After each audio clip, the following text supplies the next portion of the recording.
Hello and welcome to DCN Weekly, your regular roundup of Australia's shipping, ports and logistics news. I'm Lindsay Reid, publisher at DCN. And I'm David Sexton, senior journalist at DCN. This week, new calls to tap Gladstone's container potential. MSC goes solo on the ANZ North America trade. Paspaley breathes new life into a Darwin superyacht, and a former logistics manager and AFL umpire faces court. So let's dive in. David, you've been up in Cairns this week for the Developing Northern Australia Conference, and there were some interesting topics on the agenda.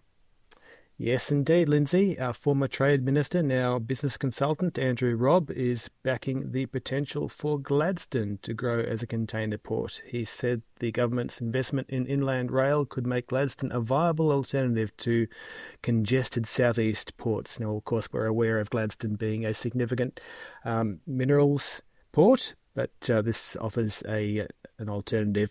There's been a fair bit of debate about containerisation in central Queensland, but Mr Robb's comments are adding some momentum to the idea that regional port development could play a larger role. Yes, that'll be an interesting one to watch, especially with the inland rail conversation heating up again. Thanks, David.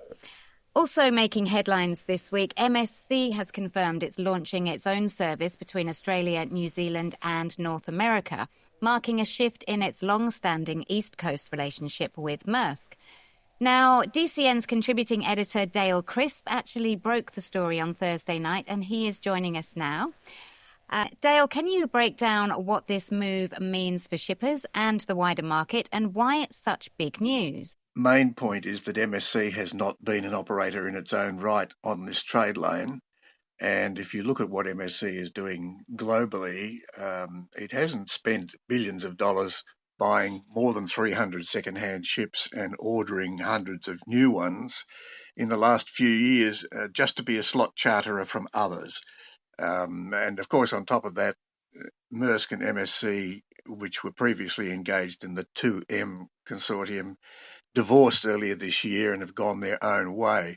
So the trade between Australia, New Zealand and North America has been in the hands of the same major players for donkey's ages now.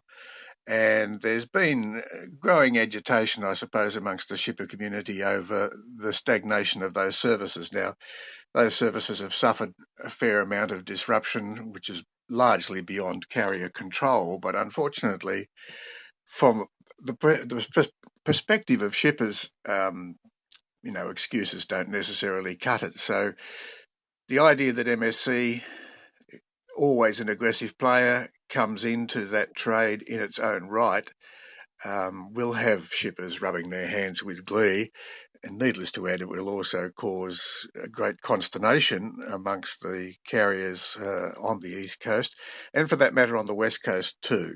Now, at the moment, MSC is disclaiming any interest in the West Coast, but I think that's really just very temporary. The way they've set up the new service, it gives them an opportunity to feed cargo over the port of Rodman, the southern end of the Panama Canal. They have any number of north-south links there that carry between the two American continents, gives them a lot of opportunities to transship. And if it's a fairly fast service to Rodman from Australia and New Zealand, and it will be because they've limited the number of port calls at this end, then the chances are that the transit times, even with the transshipment over Rodman onto the West Coast, will be more than competitive with the current Oceania group on the West Coast. So they'll have to rethink things. The same thing, of course, more immediately will happen on the East Coast because Maersk's OC1 service, which will only end up now with Hapag-Lloyd as a slot charterer. Maersk has already given the notice to relinquish its slots on that service, modest though they were. So Maersk will have to have a bit of a rethink there to remain competitive on transits. And the CMA-CGM Marfret service, which starts in Europe and then heads to East Coast North America, then into the Pacific, then to Australia and New Zealand. It's a long, drawn-out service with lots of port calls. It's difficult even now for them to maintain schedule accurately. I think MSC is in a position to plunder. Okay, well, thanks so much for that, Dale. It's definitely one to keep Thanks, tracking. Lindsay. Yes, certainly a major shift, and one we'll no doubt be covering closely as schedules and service maps are updated. And now moving to Darwin, luxury jeweller Paspaley has stepped in to revive a stalled superyacht project. The vessel, Ocean Explorer, had been sitting idle due to financial issues, but now is set for a new lease on life. The company sees it as part of a wider investment in marine tourism in the top end. Interesting move from a brand more known for pearls than ports. Yes, it's a great combination of tourism, luxury and logistics. Thanks, David. And finally this week, a more serious story. A former AFL umpire and logistics manager has faced court over serious allegations. The details are still emerging and we'll be following developments as they unfold. Yes, one of those cases with unexpected industry links. We'll keep readers updated as we learn more. And that's it for this week's wrap. You can find all these stories and more at thedcn.com.au. Thanks, David, and thanks to Dale for joining us, and thanks to you for listening.